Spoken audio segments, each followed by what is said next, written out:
Anong nangyari sa inyong dalawa? Bakit nagpalit kayo ng pangalan? Osi, bakit naging Pewi? Pewi, bakit naging Osi? Laki pa ng mata mo.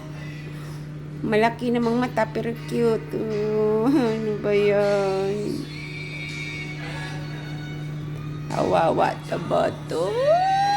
Laki ang mata. Picturean ti ka ha. Makita mo po. Tinda makita ng isa. Ikaroon ta ba ay dito na lamang. O apong matanis pa na. Ay. Uy. Sino bang nagawa sa inyo ng ganyan? Nagpalit kayo ng pangalan. Sakit ng buhok. Buti pa si Ose may buhok.